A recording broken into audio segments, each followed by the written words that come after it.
Ladies and gentlemen, welcome back to the podcast show for the average Joe, the Wrestling Diaries. I'm your host, Mitchell Roulane. Check us out on Spotify, Apple Podcasts, and the other platforms that host podcasts. Also, for the video content, go to YouTube, like, share, comment, and subscribe. Hit the notification bell for more content. You know, I've done those so many times, like they just kind of roll. Like it's almost like tying my shoe now. I just say it, and it's that. And it's, yeah. Anyways, today, really good friend of mine and skateboard aficionado and guy that's into psychology and all kinds of cool stuff we're going to talk about today, Mr. Evan Baisley. Hey, everybody. So, Did you like that introduction, man? yeah, it was all right. Being a skater, did you ever have a nickname? Like something wacky? Can we talk about that? Yeah, absolutely. Just get right into it. So my last name is Baisley, like Paisley, but with a B. But for certain reasons, they used to call me Baisley. Baisley? Yeah, I picked that up in like 9th grade, and it just stuck until a couple years ago. So I wonder why they would call you that. I don't know. I plead the 5th. Baisley. But yeah, Mitchell, thanks for having me on. It's a privilege. Yeah. Excited to be here. Yeah, man. Thanks for being on here, dude. Yeah. It's funny. We met through mutual friends through. Damn it! I'm gonna turn that off. All right, I'm back after that quick commercial break again. My phone was going off. That's why I had to get up for a second. Sorry, Evan, and everyone listening. I'm not really though. I think it's hilarious. Anyways, what's funny is like I was telling a story about my friend Suzanne from Manchester, England. She was talking to me and she was getting into something real deep and my phone goes off because I forgot to turn it off. And then she's like, oh, would you like to get that? You want to get your phone? Is it okay if you just get your phone and then I'll continue after? I don't want to do this while you're playing on your phone and you're not listening. It was terrible, man. She embarrassed me. But it was just deserved. Anyway, besides the cell phone hilariousness, we're talking about your skating stuff, your history with skateboarding. You're not actually a pro skater though, right? No. Just they call it flow. So I was never really amateur, just kind of did it for fun and got a bunch of free stuff in the process. So flow, that's like right before amateur and then you got amateur and then you go pro? Correct. I don't know like the... Yeah, that's it. Is there a level before flow? When you're skating? For fun, yeah. You just for fun, yeah. For fun, flow, amateur, pro. Yeah. That all rhymes. Yeah. Nice. Fun, flow, amateur, pro. Nice. I just feel like it should be on a t-shirt or something. How long have you been skating, man? Probably like 20, 21 years. Jeez. But I definitely, not that I walked away, but the last several years, as I'm in my 30s, my body's not as forgiving as it used to be. So actually, I skated today. It's my friend Pat's 30th birthday, so I went out with him for a couple hours this morning. Had fun. It's the first time I've skated in like 4 months. Where'd you skate at? So there's this cool little ditch out there in Trustful, excuse me. And I found out it's actually been there since the 80s. So it's kind of cool skating a piece of Birmingham skate history, you know? Did y'all record any of the footage of y'all skating? Yeah, we recorded some of it. Pat's a big video guy. He recorded and edited that Syndicate video that I showed him earlier. So he was the brains behind that. He's definitely like a super talented filmer and editor. He's just real creative and yeah. Who's better at skateboarding, you or him? So have y'all played skate? Yeah, I definitely used to play skate. I don't look at it as like who's better, you know. It's just like, I mean, the reason why I got into skating was because it was fun. It was like an escape from life. So, man, the way I view somebody in skateboarding is like, if you fall down and get back up and like keep trying and fall down again and keep trying and then you get your trick, like that just feeds that fire, you know. And it just that's what I love about skating is like it teaches you like persistence and patience and just like persevere. If you really want something, just like get after it, you know. Like life's gonna hand you some bruises and some scrapes. It's just about like pushing through that and you know, accomplishing your goal and riding away into the wind. Yeah, wow. I don't think I've ever heard anybody poetically articulate like the art form of skating in such a way. So how about that? Yeah, me and Matt grew up skating and stuff. Definitely not anywhere near to your level. Even like our friends that are better at skating, like who's probably the best skater out of our bunch, Matt, would you say? Thomas? Or would it be Jason? No, Thomas he's done some pretty good stuff. What would you say? Yeah, I forget. But I don't think he can. I don't even think Thomas could do a kickflip anymore. Oh no, I think I saw him try at like a birthday party, and I was like, oh, well, he also had like these big like combat boots on, and I don't know. But Thomas yeah. has still got it. That muscle memory is still there. Just give him 10 tries. Yeah, Thomas, we got a skateboard on here. If you listen to this episode, gotta pick it up again, man. Come on. Do ollie off the nipple high ledge. We used to go to these business complexes that are right here. You said you passed by Milo's. Yeah. So we used to go over there and skate off their loading docks and all this other stuff. I've seen it before, but right down the street at a car dealership, there's this like really cool bank with a rail at the top. And I was like, man, I'd love to skate that. It's definitely. Yeah. After the years of, we kind of got out of skating. Like we still like it, love it. More, I guess, advocates, versus practitioners of it. I'd go driving through Birmingham or anywhere and I'd see like wax on like, I'm like, oh yeah. Somebody's like trying to grind this rail here. That's right. Got some wax on there. What's the worst injury you've ever gotten skateboarding? Man, I've really been fortunate. I've only broken one bone. I've rolled my right ankle probably a dozen times, and my left ankle I've rolled it like 5 times. Yikes. But I broke my 5th metacarpal. I was trying to slide a handrail. Like my arms went out when I ollied and just slapped the handrail. Ooh. It was the night before my earth science exam. And I had to take the exam over because it was like a regents exam. Mm-hmm. That was horrible. So I had to like take the whole class over for a year and then take that exam again. Jeez Louise. Did you go to the hospital for I did. And funny story, actually I was really frustrated. I went with my dad and my friend Joe, and the doctor was like, "This is a boxer break. Like, what did you punch?" And I was like, "Sir, I didn't punch anything." He's like, "You broke this punching something. Like, what did you punch?" I'm like, "I broke this skateboarding. Like, he was there, he watched it." And my friend was like, he attested. He was like, "Yeah, like he broke it skating." Doctor was like, "Don't lie to me in front of your father." Like, and then I was like, "Excuse me, like you mind your own business. Like I broke this skateboarding. Like just fix my hand. Like please." Well, and also, what would it matter whether you broke it punching or skateboarding or like waltzing? Like who cares? Right. And looking back, I would have been like, "Idiot, I'm right-handed. Like, yeah, why would I punch something with my left hand? Like, are you dense? What a dumbass. How can you be that dense and still be a doctor?" How old were you at this time? Man, I was like 15. Okay, 16. he's messing with you. He's just like, oh, some stupid punk kid. Right. What'd you punch, dumb kid? And like, what an ass. Well, in all fairness, like I ended up like looking up what a boxer break looked like, and it looks just like it. So if you hit something with like a little to the side with like your pinky, it'll like put so much pressure and tension on that bone, it'll just snap at a place. And my X-ray looked just like the X-ray of a boxer's break. But my point would be like, even if I was the doctor and I like through studying it and saying like, oh, that is clearly a boxer's fracture. What'd you punch? And you're like, I didn't punch anything. I was like, oh, come on. What'd you punch, man? Just tell me. And you'd be like, no, I got to skateboarding. And I'd be like, oh, damn, that's crazy. That's wild, man. It looks the way it would look if you punched something. So I don't know how that happened. Just didn't want to let it go. I didn't either. We were both stubborn and clashing. So did you get a cast and all that other stuff? Like, yeah, I got a cast, and then I was skating with it, and I like landed a trick at Hudson Valley Community College. There was this like little 6-day or something we used to skate, and there was a big sand pile afterwards, like right after it. And I was foolish, and I like got really excited and like jumped into the sand pile after I landed my trick, and I got sand all in my cast. And like casts can be pretty gnarly, like they start to itch after a while, but that sand like made it like super miserable. So my dad wanted to kill me, but I actually cut my cast off like a week early. I did it myself. I like took some gnarly scissors and like cut the cast off. And then I went home and my dad looked at me and looked at my arm. And he's like, and he chased after me and he wanted to beat me up. Fortunately, I was faster than my dad. Oh my gosh. But yeah, I'm not scared of my dad. I'm scared of my mom. That's who I'm really scared of. Yeah, moms can get pretty crazy, right? Yeah.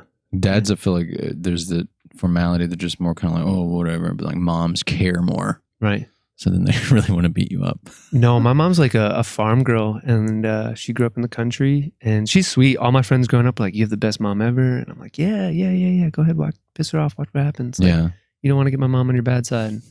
But no, she's a sweet. I've got the best parents ever. I really do. Nice. Now you are obviously, we're down here in good old Birmingham, Alabama. Tell you what. I'll tell you what, sweet home. That's right. But you are not from here, right, sir? Tell people where you are originally from, born and bred. All right, so He's a Yankee, y'all. A damn Yankee. Look at this Yankee. Actually, so funny story. My parents, they're actually, I don't want to call them hippies, but they're very open to things. And I have a brother who's 8 years older. He was born in a hospital, and I don't really know. I should probably get clarity on this, but I'm pretty sure they didn't like how everything was handled, so they decided to give birth to me at home. So I'm a home birth. Oh, wow. That's crazy. In Cropseyville, New York. Cropseyville. Never heard of it. Yeah, good luck finding that on a map. Cropseyville, New York. Mm-hmm. Outside of the city, obviously. Yeah, it's about 20 minutes outside of Troy, New York, which is the city actually I was raised in. And my grandma lived, 8 minutes away. So, yeah, that's where I'm from originally. My original birth certificate, it says local registration number 1. I was the first person on record, born in Cropseyville, New York, which was kind of cool. Wow. The population just went ding. Yes. And it's a very interesting community. I feel like, and it's a safe assumption, but when I tell people I'm from New York, they're like, "You're from Manhattan? What's that like growing up there?" And I'm like, no. New York is this massive state. Or New York City, or Queens. Right. But Hell's Kitchen. Yeah, so I grew up in New York, lived there until I was, actually I moved to Vermont for a couple years, lived there, and then moved to Alabama when I was 28, right after I turned 28. What was the reason for you moving to Alabama? Yeah, I was just ready for a change. And one of my friends, he had been living here for a few years. So I was on a road trip for skating with a couple of friends. And we left New Orleans. So we had a couple days to figure out where to go next. So we ended up coming to Birmingham. He put us up for a weekend. And I'd been to the South before. I hadn't spent time in Birmingham, but Birmingham is actually a really progressive, cool city, and I'm gonna miss Birmingham. Also, I'm leaving in 7 days. So, but Birmingham's really rad, and I fell in love with it. Perfect. Don't cut this out, Matt. I swear to God, do not cut this out. It's so funny. That was awesome. Leave that in, please. But yeah, fell in love with Birmingham the weekend I came down, and obviously went back to New York. And I think a year after, I had gone through a pretty rough breakup. I moved to Boston for several months. Ooh. Moved back and go to Fenway Park. I didn't go to Fenway Park. I drove socks. I got rocked. No, I never went to Fenway Park. I drove past it all the time, but never actually went to a game. Okay. I love sports. I've always been good at sports, but I just I don't know. I can't watch baseball, and I'm sorry for anybody who I've offended. Yeah, I mean, I grew up playing baseball, and for years I used to get really offended when people are like, "Oh, I don't like watching. It's boring." I'm like, "Hey, shut your mouth. Baseball is the all-American sport. It's the best sport." And then as I got older and I looked at it more, objectively, I was like, well, I can see how somebody would say this is boring. Yeah. I guess it's different because when you play it, you have a different mentality. Right. Playing it is a different animal. It's golf. I feel like it's the same way. If you ever played golf, even if you're terrible at it, it's fun. You're out there on the golf cart on the course, and I could watch golf. It's more strategic and I don't. Baseball's strategic, dude. Not as strategic, and I feel like there's definitely more precision in golf than there is baseball. Not to say that baseball is devoid of it, but thinking about hey, I'm gonna try and get my ball down the fairway and not in the lake. But yeah, so I was just in a really tough space, emotionally and spiritually. And I was waiting tables at the Cheesecake Factory oh, wow. at the time. Where at? In Albany, New York. Okay. So I was just ready for change. And my friend Mike, who's living in Birmingham, I was like, hey, like I'm gonna come down there. Like, will you help me like figure it out? And I had known some people in the skate community from that time I came down. So I knew like 5 or 6 dudes, and I just put in a transfer request for the cheesecake. Worked at the one on the summit for like 5 months, and then I became kind of racist. What? I couldn't stand white people anymore. Oh, how dare you! You liberal, get off of the show. No, like seriously, like there was so many times where like people like were just super rude and like would have like a $200 bill and tip me $5. Yikes. And then I'd like see them go out to their Range Rover, and I'm just like yeah. man. And then like, you know, blue collar people would come in and like tip me over 20%, and I'm just like, this is crazy. Well, I think that's the formality though with a lot of people that grow up in privileged areas with nice schools and nice homes and stuff. They don't understand the concept of struggle and someone trying to hustle to make a living, and like they just don't get it. Right? It's not, maybe some of them probably are just really just jerks and bad people, but then some of them just don't understand the workings of the common man or woman, right? So they don't respect it. So they're just like, oh, yeah, here's $1, even though I make like 7 figures a year or something. I see what you're saying, but like even in Albany, because I worked at that restaurant for 2.5 years, and there was definitely like, you know, I don't want to say there was people in a certain social class, and they would still tip me better. So I don't know what it was, but definitely saw an increase in that when I moved down here. Just people just like stiffing me.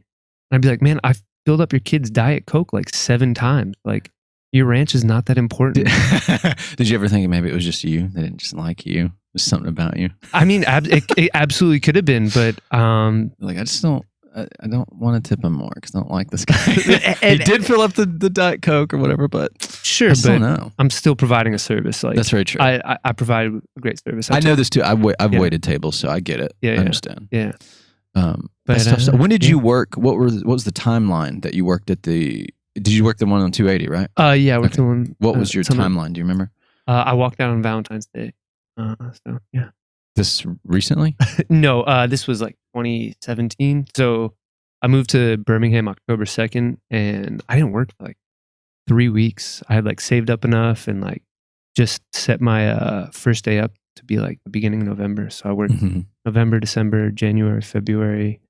So yeah, I was at Summit for like 4 months. 4 months. So from when to when in 2017? November 2017 to February 14th, 2018. Huh. Yeah. You know, okay, so there's a reason I'm asking for this, because I think you had a friend who worked there, right? No. I went there on occasion on dates. And you didn't like your waiter? No. It was me, man. I stiffed you. I can't stand you. No. I went on like dates there periodically, you know. What was girls. His name? I don't what's your, never mind. Hey, no judgment. It's okay. So I went there multiple times. Can you take your hand off my knee, please? It's kind of weird. Hey, they can see. My hands are right here, ladies and gentlemen. He's making it up. Don't listen to this guy. You can't trust these skaters. It's a joke. These flow skaters. Anyways, my point is that when I first met you at, I think, the Elliott's, or maybe it was through Grace Klein. It was Taco one of night. the two. No, Taco No, it was night. Taco Sure. night. It was the first time I met you. Yeah. I was like, this guy looks familiar. And I'm one of these people that, like, when I see somebody, I never forget a face. I'll forget where, when, how, what their name is. Yeah. But like if I just see them once and I make eye contact or just see them, like my brain and like, if I see him again, something weird happened. And so when I first saw you at Taco Night, I was like, something looks, he seems familiar, but I know I've never met this guy. And then I heard you were from like New York. So I was like, I've definitely never met him. And I was like, what? And then now that you're talking about you worked at Cheesecake Factory, that's what it was. Because I waited on you. Yeah, because I was maybe I saw you at another table or something. But yeah, I was going on dates there periodically and went to the Cheesecake Factory. And so now I'm just putting 2 and 2 together now. And I could have been your waitress. That's right. Yeah. Yeah, you could have been my waitress. Right. And you know, I didn't tip you. So. Yeah. Dang. All right. That comes full circle. How crazy is that though, right? Yeah. Small world, man. It's a very small world. It's very, very craziness. So going back to the skating thing though, we're all over the place. Who cares though, right? No, that's fine. That's what I love about conversation, man. It can be wherever you want it to go. Yeah. You don't have a script here. I'm like, all right, so now I'm going to ask Evan about his childhood. This is very organic. So, how did you get into being sponsored skating and all that, doing the flow skating, as you said? Like, what is that? Like, because for people that are wondering, like kids skating, like, oh, how do I do that? Or how do you even get into that? Yeah. So don't get into it. It takes away the fun. No. Honestly, it was great. I loved every moment of it. There was probably like a 5-year period where I didn't pay a single dollar for a skateboard and got a bunch of stuff for free, which was great. But just link up to your local skate shop and just be around. Just have fun. That's it. So if they see you and they think you're really good, then they'll be like, hey, we'll sponsor you, man. You make some videos and. So no, the shop just hooked it up. This dude, Damon Voris, shout out Damon. He owns Library Skate Shop, in Pittsfield, Mass. I think it's Pittsfield. No, somewhere in Massachusetts. I don't know. But Damon's the man. I've known Damon like 10 years. And one day he was like, hey, what size board do you ride? And I'm like, you know what size board I ride? I'm like, what do you mean? And I was like, 825. And he was just like, cool, because Five Bro's going to start sending you stuff. And I was like, what? Whoa. Yeah. So, and I got a bunch of boards. Like every month I'd get like 3 or 4 boards from Five Bro, which is a big New York company. But that was really cool. And then he texted me again, same situation, was like, hey, what size shoes do you wear? And I was like, you know what size shoe? And I was like, oh. And I got a couple pairs of shoes from America. Oh, nice. Yeah. So that was pretty rad.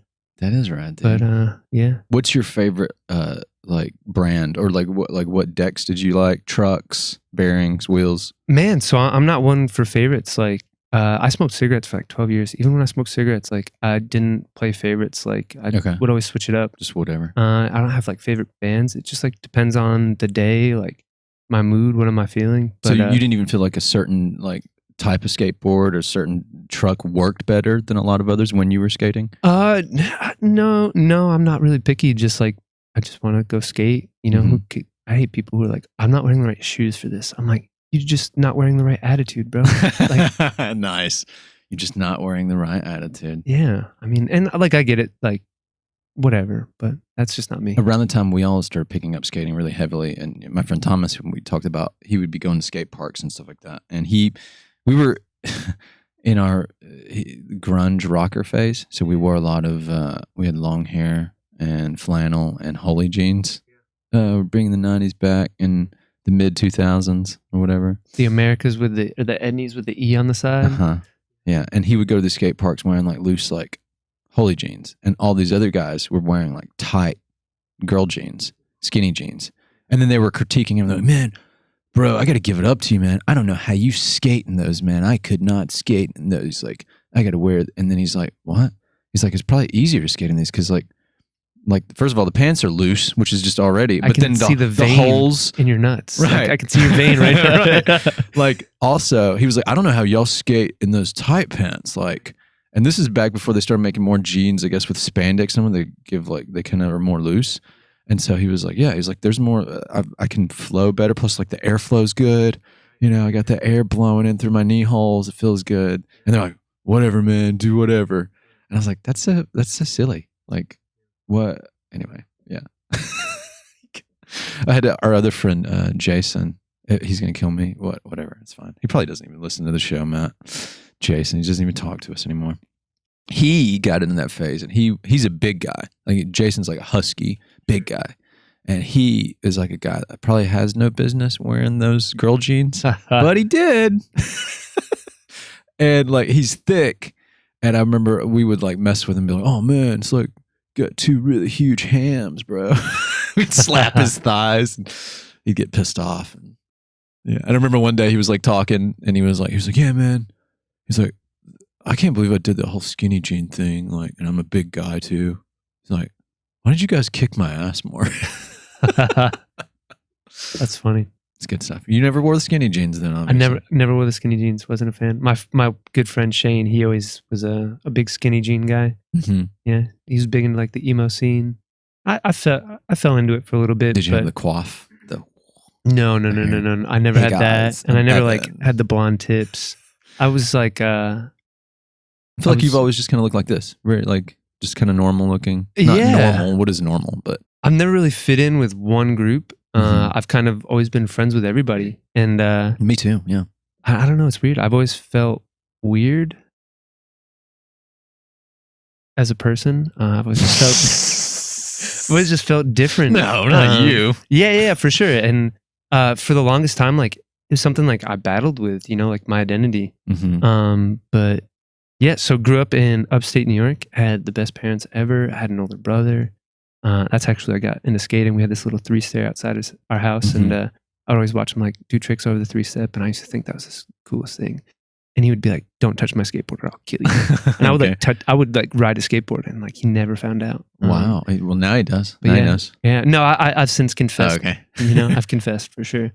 But yeah, he was a man. I was like 9, 10 years old. My parents went to the Kentucky Derby, which is like a big horse race or whatever. And I stayed at my grandparents' house, which is like 5 miles away from where I grew up. And I was like 3rd, 4th grade, whatever. But my brother and a bunch of his friends ended up like skipping school, went home to our house and hanging out. And one of the kids like stole a gun from his uncle, who's actually like a Troy police officer. So they're passing the gun around. One dude takes the clip out, like passes it to my brother. My brother just has no knowledge or semblance of what a gun is, and he points the gun at somebody. Oh my god! Pulls the trigger, and there was one in the chamber. Oh no! So my brother shot somebody in the face. It went in this cheek and out that one. Oh my god! Yeah. So my parents life before cell phones, man. Somehow like somebody got a hold of my parents, and they're like, "Hey, like your son just shot somebody. Like you have to come back." So they were in Kentucky for like only a few hours, and then they drove back to New York. It's probably like a 12-hour drive. And yeah, that just like that was the beginning of like a series of like things that like kind of worked on my identity, or like brought an identity crisis in. I remember going to visit him at the local jail or whatever, and I was like 9, 10 years old. And just being How old was your brother? He had just turned 18. Okay. So the person who got shot was actually the same person who stole the gun, and his uncle pressed charges as a police officer. So my brother and the kid were in jail together. My brother got like 6 months jail time. Whoa. That dude was in jail for like 3-4 years or something. Whoa. He had to get I think like either 4 or 6 brand new teeth. Dude, he could have easily been killed, yeah, like I mean, if it's like right at his cheek, like, geez, crazy. Like, it's a game of inches at that point. Yes, he won life by inches. Yeah, it was wild, and like the bullet hole was in that wall for like years. Like my parents didn't want to patch it up. Like they just like did that like traumatize your brother? Sure, it did, and it traumatized me too. Like it was wild to witness something like that. It's well, pretty... I wasn't there. I was in school when it happened, but like, okay, yeah, sorry, yeah. I missed that part. No, I wasn't smoking weed that early. Are you sure, Blaze? But I remember going to visit him at jail, like the first time we had visiting rights or whatever, and they like called our names and went to bring us back, and I like ran to the bathroom to throw up and didn't make it. Like threw up everywhere, just being so traumatized by everything. But yeah, that was definitely a crazy season. And then when I was a freshman in high school, my dad was in a construction accident, and he fell 2 stories and didn't break a single bone, but he got a traumatic brain injury. And that definitely like, that pushed me further into like, just like not knowing, like that was a pivotal point for a young man to like have a father there, to be a role model, to be like, hey, this is how you like talk to girls. This is how you shave. This is how you do all this. But he was still there, but like I could look him in the eyes and he was like a completely different person.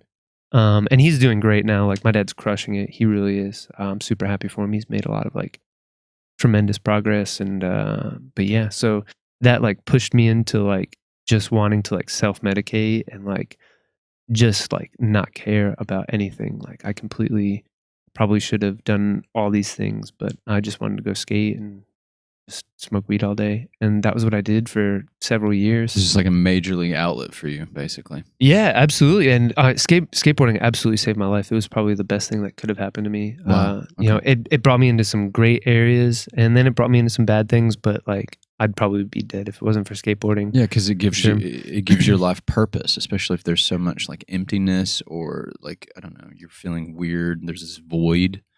So it gives you purpose to do something. You're doing stuff, you're doing tricks, you're learning it, and you love it, so you can become obsessed with it. And like you said earlier, like it teaches you discipline, you know.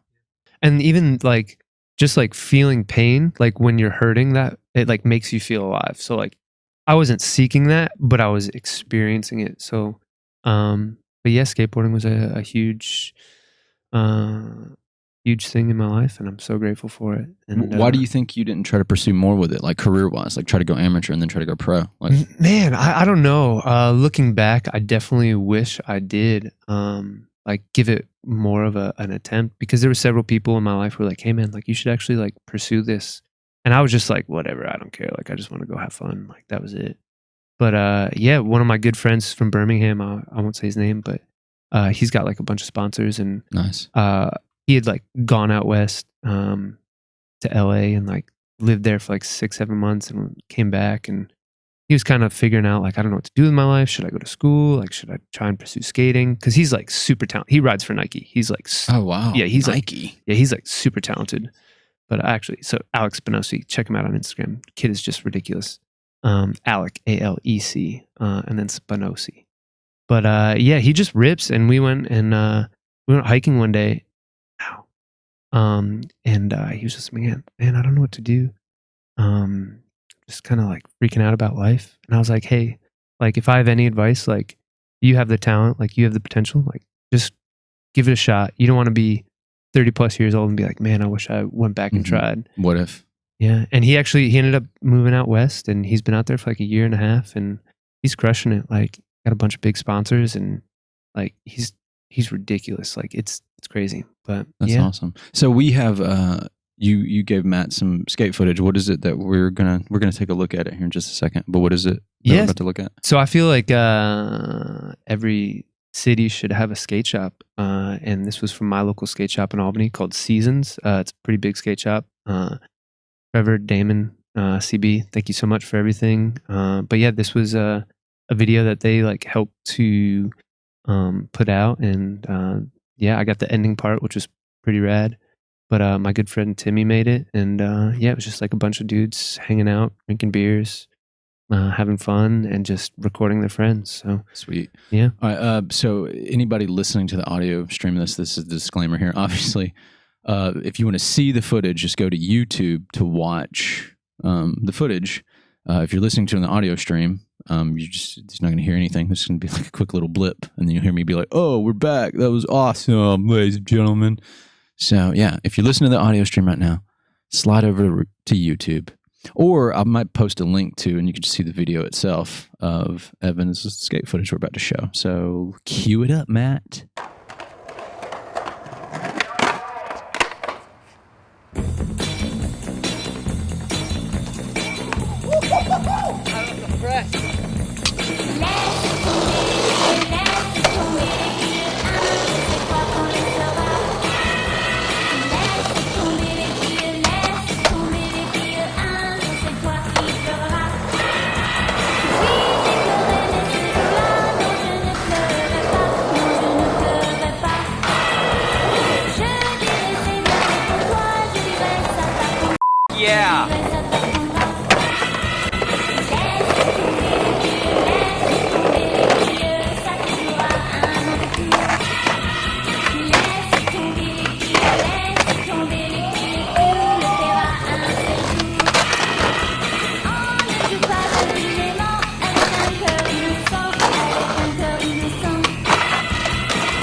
Oh my gosh, welcome back, Evan Baisley. That was incredible. We just watched your stuff. That's awesome. Tell me about that, man. Tell me about this is how a real talk show would go.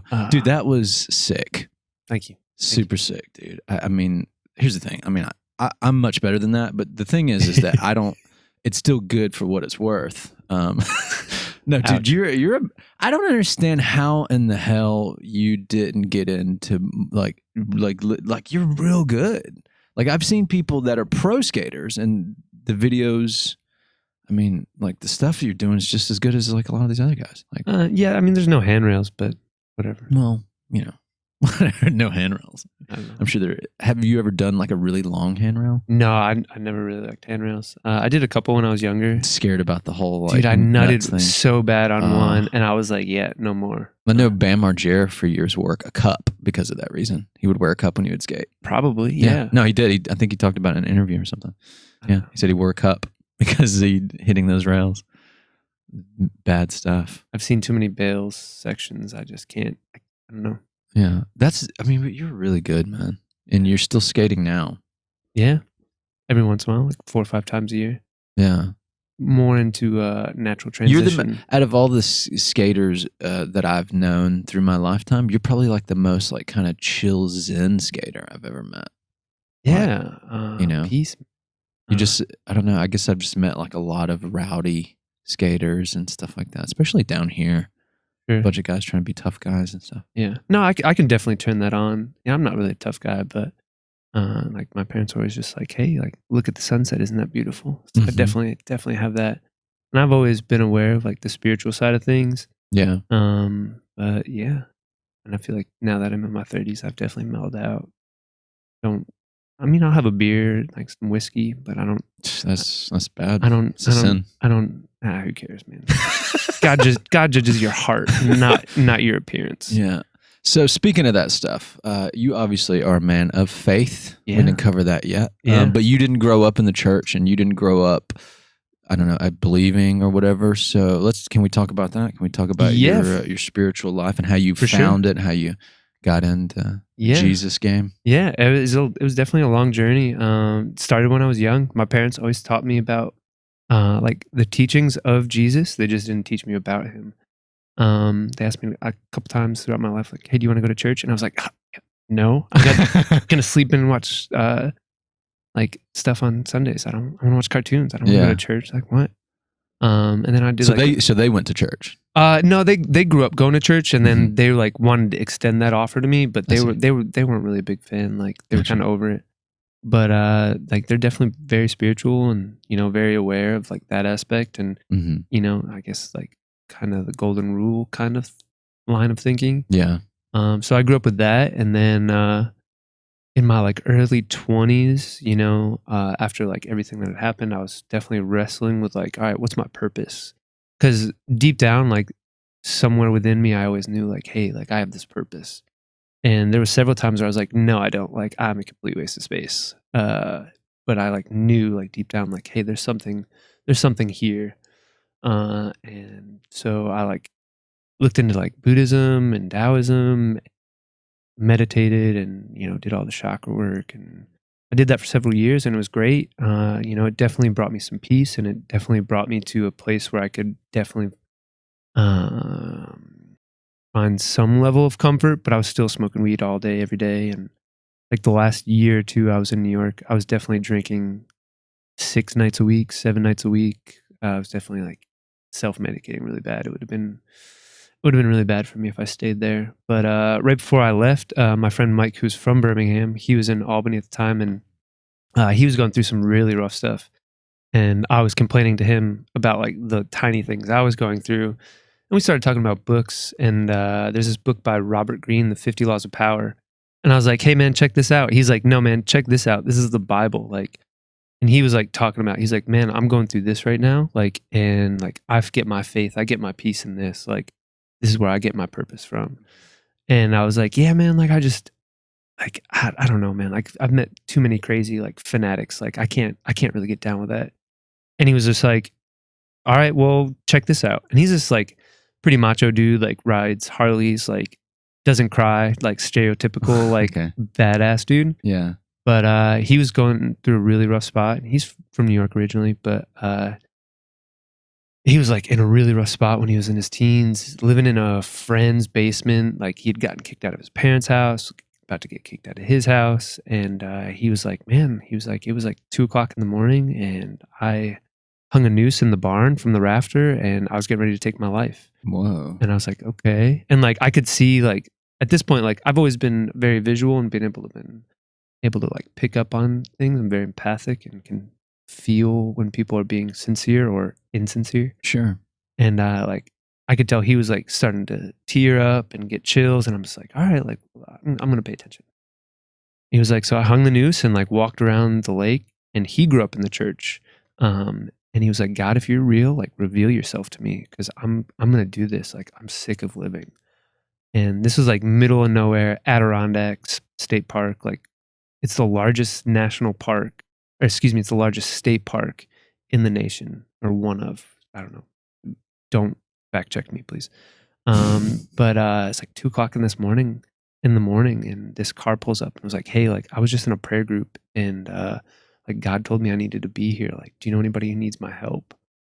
And he was just like, wow, like, okay. And by the time he got done, like he was like tearing up and like I got goosebumps and I was like, okay, like, and he's like, look, man, like just ask yourself, like if you're sincere and if you ask Jesus to reveal himself to you, he will. So in that moment, like somewhere like deep within my brain, I was like, okay, like mental note, like ask Jesus to reveal himself to you. Like I like wrote it on a sticky note, you know? Mm-hmm. And I did. And he didn't show up right away, but man, he showed up for sure. And he's just, man, I smoked cigarettes for 12 years, tried quitting several times, like no luck, took Shantex, like all these crazy things. And just took that away, like in a moment, like haven't smoked a cigarette in years.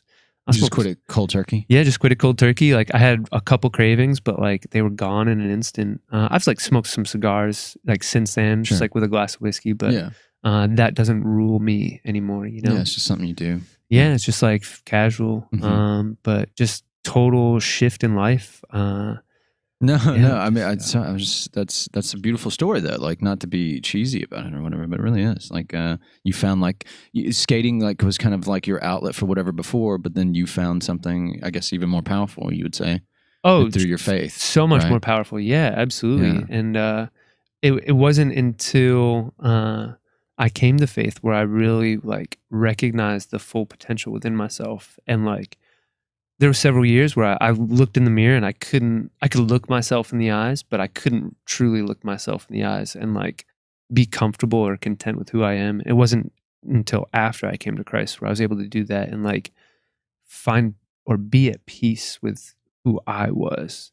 And it's all because of Jesus, you know, and yeah, it's definitely it's been a crazy ride. I'm about to get married in 19 days. And to somebody who I don't deserve, but definitely a blessing from God, and so grateful for her. Shout out Jordan. Love you. But yeah, she's super rad. And yeah, I always was like, I'm not going to school. Like going to college is stupid. And but you are in fact going to school. Yes. And for what? Exactly. So, yeah, I started school March 16th to get my psychology degree. And then I'm going to go back for a master's in counseling because I want to be a counselor. What stood out to you about psychology specifically? Why did you choose that field? I've always been fascinated with like psychology and how people operate and, you know, the whole everything within that. What makes people tick. Yeah, absolutely. But man, a good friend was like, hey, you should go to counseling. Like it was the best thing I did. So the place I was working at the time, one of my customers, he was actually a counselor, a Christian counselor. And I was like, hey, Terry, like, do you have space? Like, can I be counseled by you? And he was like, sure. And at the very end of our first message, he was like, hey, you should be in my chair. I was like, what do you mean? He was like, you've got the heart, the discernment, like the intelligence, like the capability. He's like, you should be doing what I'm doing. And I was like, I'm not going to school. No way. And I was 29, maybe 30 at the time. And yeah, so worked service industry for years, finally got out of that to like a generic Monday through Friday, 9 to 5. And I did that for a little bit, and then January 6th of 2020, I got laid off out of nowhere, like on a Monday at 4:00. Like my supervisor was like, "Hey, like, can you come in this room?" And I was like, "Sure." And she's like, "You don't have to come to work tomorrow." And I was like, "What do you mean?" She's like, "The office is in the red. Like, we have to let somebody go. Like, we're so sorry." Like, Whoa. yeah. And I was just, and like, she was tearing up. Like, it was hard for everybody, but I was like, whoa. And man, taco night. I went to taco night, and Bruce was like, "So, why do you think this happened?" And I was like, "Because God wants me to do something more." And he was like, "Okay, well, follow that."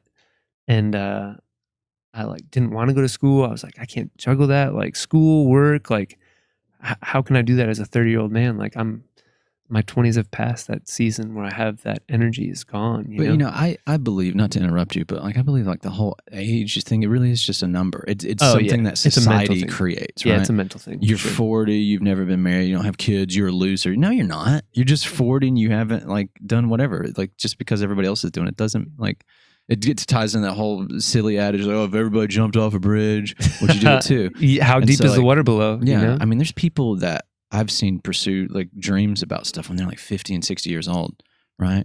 And they do it and they like get it done. So like the age thing, I would get that out of your head, man. It literally is just a number. Oh, no, it's definitely gone at this point. But at that moment in time, I was just like, there's no way I'm going back to school. Like, that'll take like 7 years. Like, I don't want to do 30. Right, Yeah. right. Well, no, it wasn't. It was just like, I don't want to do that. Like, I don't want to be 37 when I graduate. So I was supposed to start school and work March 16th, both on the same day. And I was a little apprehensive about that. But on March 15th, Verizon called me up. That's who I was going to work for. And they're like, hey, because of the COVID, like, your store is going to close. And I was like, okay. He was like, but don't worry about it. We're still going to pay you. Like, your health insurance still kicks in tomorrow. Sweet. Like, you're still going to get commissions checks, like 401k, everything. And I was like, that's a heck of a setup. I was like, what? Can you repeat that to me? Like, I'm sorry. Like, what? And he was like, yeah. He's like, it's crazy. He's like, here you go. So because I wasn't working but still getting paid, I was just able to focus on school. So I had 10 credits that I had transferred in. But yeah, I'm like 6 months out from getting my bachelor's degree. So at this point, that'll put me at like attaining a bachelor's degree in 19 months, which has been nothing but a blessing from God. So yeah, gonna jump into my master's as soon as I'm done with that. And I'm hoping to get bachelor's and master's in 3 to 3.5 years, which is crazy. That is crazy to think about. I feel like you have like really great cadence for something like that, like being a psychologist and stuff.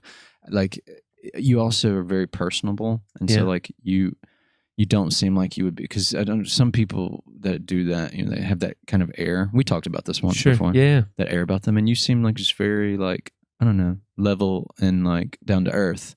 So like, you know, it's like if somebody's talking to you, you're counseling somebody.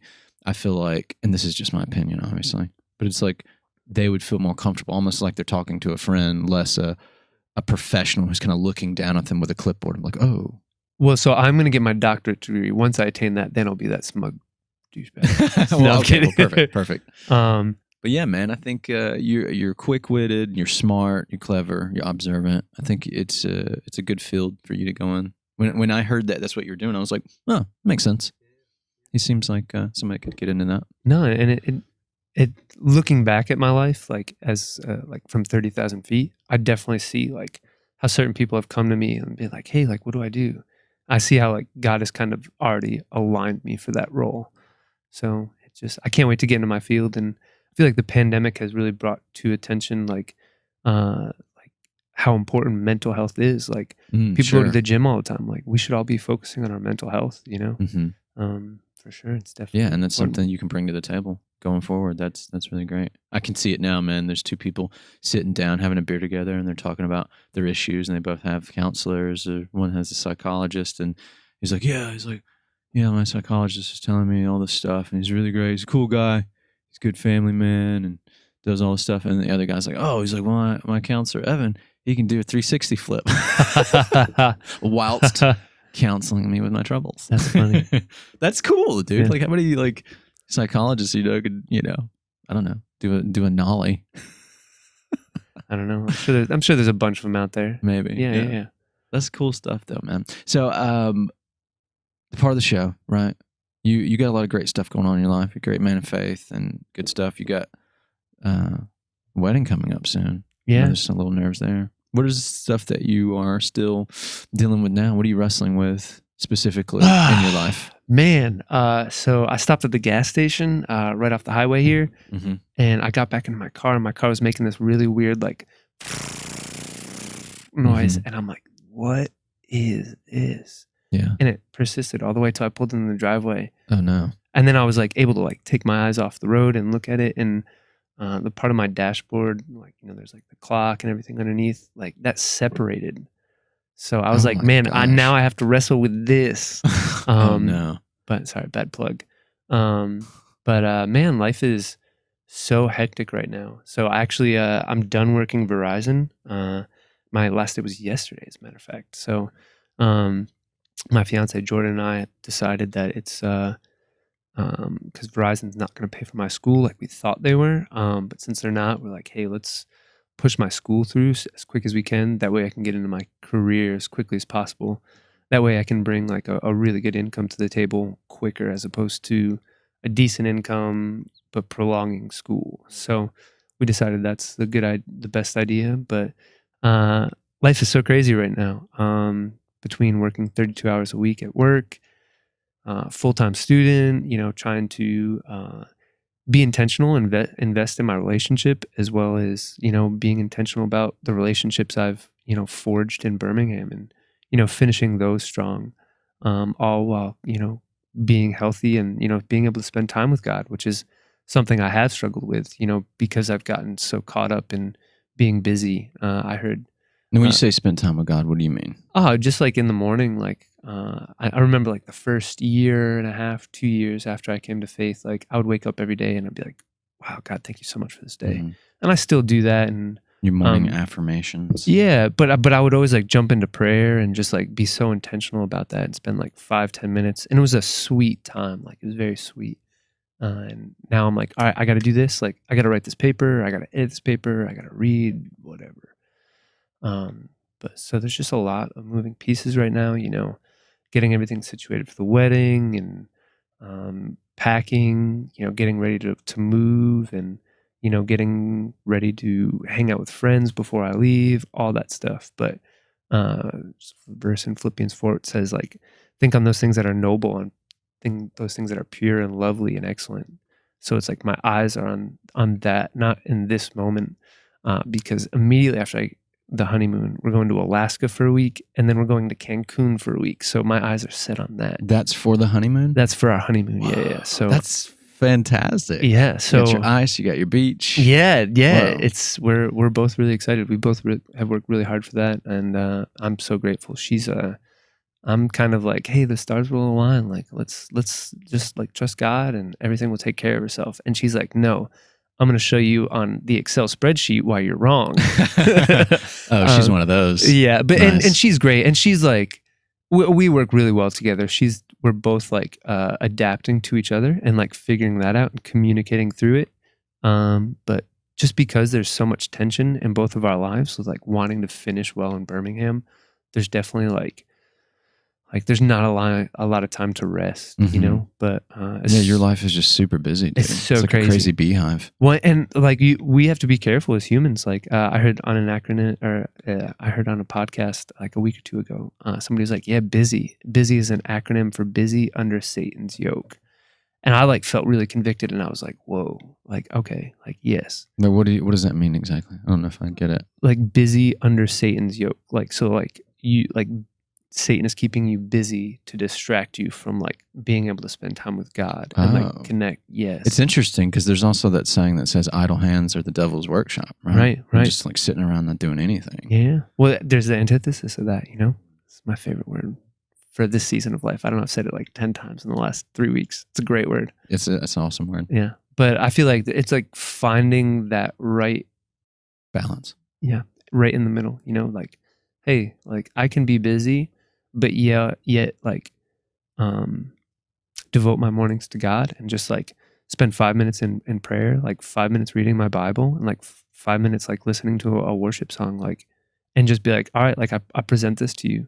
You know, like God says, like, give him your first for the tithe. But I think that applies to more than money. I think that applies to everything we do, relationships, our time, you know? Yeah. Nice. And what your fiance, she what is she doing? Is she in school and stuff as well? Is she just working? No, so she's a graphic designer for a church here in town, and that's what she's going to continue to do. So she does that, and then she's going to do that freelancing on the side. So Okay, nice. yeah. Yeah, freelancing. Yeah. Making that cheddar cheese. Yeah. Well, and so, man, like another thing I'm wrestling with, like as a man, like it is our role to be the breadwinner. So like it's really weird to like jump into a wedding knowing that like, hey, I'm not going to have a job for the next like year and a half, 2 years. Mhm. And things should be fine. Like things will You work feel out like fine. that'll demasculate you? No, not necessarily, but I know people are going to be like, oh, you don't work. And I'm just going to be like, oh, you're one of those people, you know? I'm not worried about it. And if I have to, like, I'll pick up a job, whatever. But, you know, numerous people, friends, family on both sides of our relationships have been like, hey, like, that's a great idea. Evan should focus on school. Like, even her dad said that. And like, if I had a daughter and her soon to be husband was like, yeah, I'm going to quit working and just go to school full time, I'd be like, do what now? you know? Sure. But it's definitely Well, so if people ask you if you're working, you just say, yeah, I am working. And they're like, well, what do you do? And you're like, oh, I work for myself. And if they're like, well, what's that? And you're like, well, I invest. And they're like, oh, what are you investing in? And you're like, my education. yeah. Boom. Yeah. Boom. It's absolutely true. Yeah, but that's what you're doing. But that's not going to put a period on the end of the sentence. Like they're going to be like, oh, like you're investing in your education. Like, how does that pay you? And you're like, I got nothing. Yeah. That's it. If you followed this far, then hold on, I got to get a call. Sorry. Yeah. Well, man, you guys are so busy. You're so busy. How do you find time to do romantic things together? How do you have time for your romance? Man, so definitely Friday night's kind of our thing. We always hang out on Friday nights. Kind of designated day to do your romance thing. Last night was an exception for whatever reasons, but we had planned that in advance. But this is a season of our life that is more hectic than anything. But we're also aware that like there's a goal at the end of it. So we're both really graceful with each other, being like, hey, like we'll hang out this day. And she's really great about that. Like she needs to know like 3 days in advance, like, hey, what day do you want to hang out? And I'm like, hey, like we'll figure it out. Don't worry about it. And she's like, no, I need to know, like, when are we hanging out? Yeah, she's more structured. You're more free flow. Oh, like. Yeah. And since I've come to Christ, I've definitely like appreciated like structure. And what I love about her is like she loves to plan things, but what she loves more than planning things is to break plans sometimes. So she's spontaneity, like, yeah, spontaneity is a great thing. It's yeah, good. But yeah, man, what else am I wrestling with? I don't know. That's it. You, if you were to die tomorrow, I know that's like super. Just yeah, I'm not afraid of death. It's pretty dark. Well, good. That's good. What do they say about you in your eulogy? What legacy do you leave behind, or what legacy do you want to leave behind? What does someone say about Evan? Right? What is it? Man, that's a really difficult question. You're putting me on the spot there. Yes, that's what I do. That's why they pay me the big bucks, dog. Man, I just want to be able to love people well, you know, and I don't want to. I don't know. You don't know what they chisel on your tombstone? No, I just your best friend gets it said breast. Your best friend gets up there and he goes, so Evan was ... So I just want to be somebody who can put other people before themselves and just invest in other people. I think, you know, that's the most crucial thing you can do is invest in other people and just leave that legacy that way. It's not about me, you know, it's not about you. It's about, I don't know. I was going to try and say something deep and profound, but I think you're doing a good job so far, bro. I don't know, whatever. But yeah. How about yourself? What do you want people to say about you? I'm going to quote, what's Ed that was on the show? Mitchell Rue Lane was here. That's great. That's good. That's for you, Ed, if you're listening. I'm stealing your thunder. I guess it's, I don't know, inspiration, motivation. That's what I want to leave behind for people, right? Yeah. Because like, I love seeing people that, it's like if I see that kid out and he's pitching a ball and it's, clocked it at 90 miles per hour, I want to be like, dude, do you like baseball? You should play baseball. You got an arm on you. Really? You think I could? Yeah. And so like, I feel like I have a really good eye for like seeing, what people are good at doing, and I want them to do that. Or if they have an idea, if someone's talking to me about something they're excited about, they get excited, like a kid with a new toy. Oh, look at my train.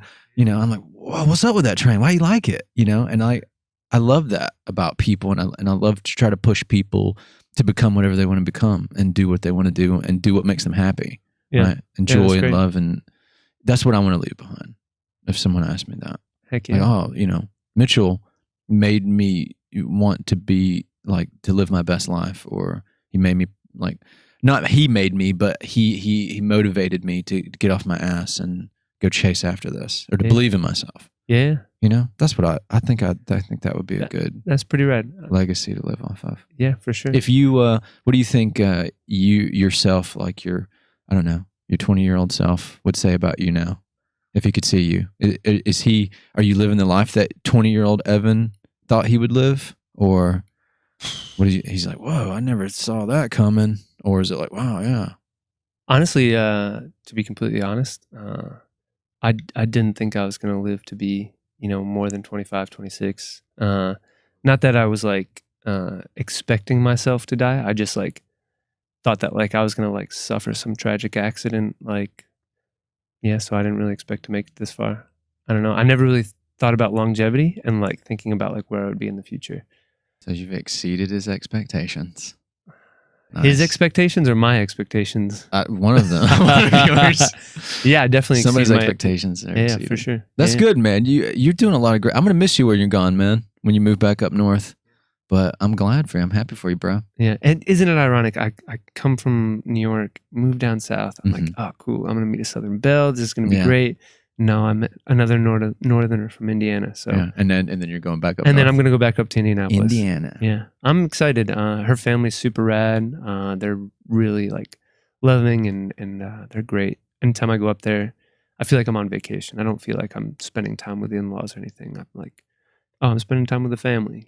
So I'm really excited about that. That's excellent, dude. Yeah. Thanks for being on the show. Yeah. High five or low five, whatever.